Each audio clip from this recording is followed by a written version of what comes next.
Talk. Talk fast.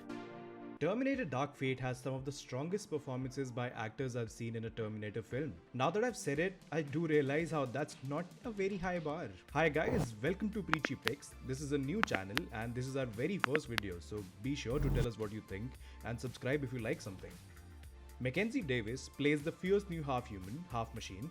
Natalia Reyes is the woman being hunted, and the good old Linda Hamilton reprises her role as Sarah Connor, the mother of John Connor, the leader of the human resistance in a future war against the machines.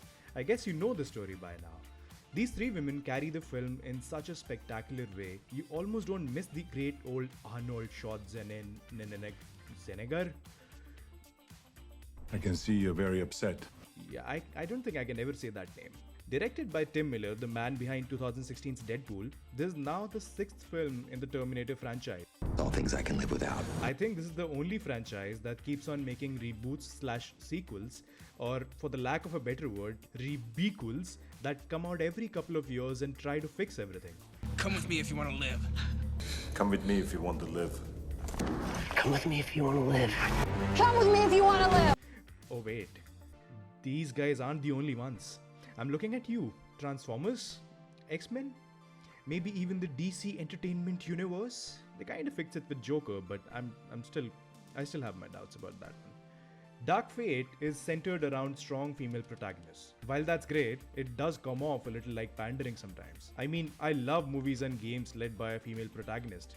In fact, some of the best storylines in the gaming industry have been led by a female, even in mainstream cinema. But when a popular film franchise simply slaps the same storyline that had been led by a macho man with a female figurehead today, it just seems wrong and lazy. How hard is it to write a completely new organic story led by a female star? Everything else aside, the film is made brilliantly if you consider its technical aspects. It touches the right nostalgic notes and looks and feels quite like a worthy successor to Terminator 2 Judgment Day. Maybe this is the final end to the trilogy we all needed, but it's not.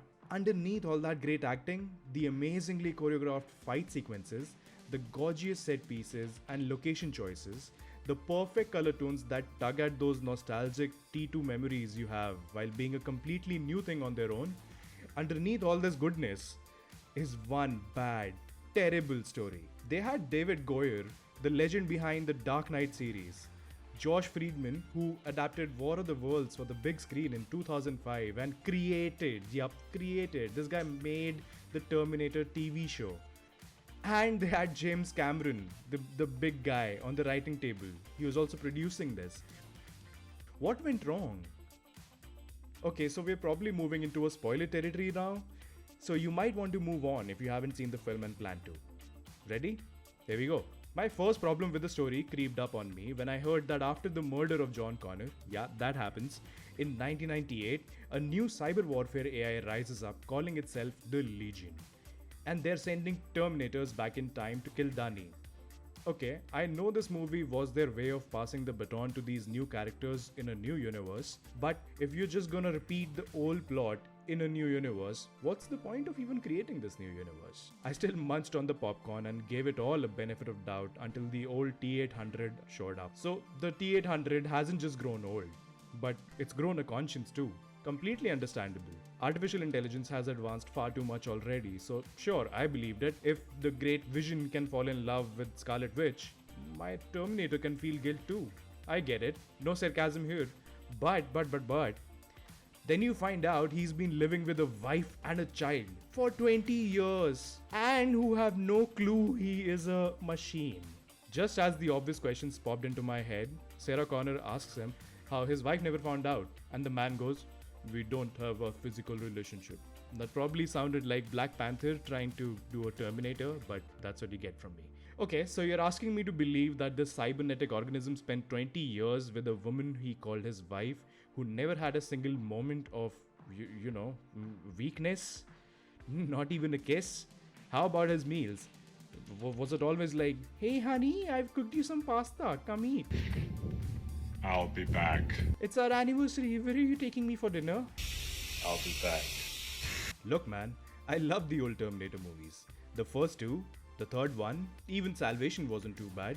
But honestly, Dark Fate just makes me feel like they should have given this treatment and care to Rise of Machines instead. And it would have been alright. That poor film is the exact opposite of this one. It had a very promising story. Trust me, it does. I saw it again after watching Dark Fate, and it had a lot of points that could have worked out great. It had a nice ending to the John Connor arc. You know how it begins with his mother repeating from the first two movies, there is no fate but what we make, and through those second and third movies, we keep on learning how Judgment Day and Skynet are really inevitable, and the characters learn that too. John finally realizes how he was never meant to stop Judgment Day, just survive it. He even gives a nice bookend to the whole thing with this dialogue. Maybe the future has been written. I don't know. That's what you call a story arc. It went somewhere from no fate but what we make, instead of just repeating that damn dialogue for 5 films. But sadly, Rise of Machines didn't have great acting to talk about. It was visually kind of like T2, but there was something about it that made it feel like a different movie. Kinda knew where to take itself lightly. All this is just my opinion. What's yours? Tell us down in the comments.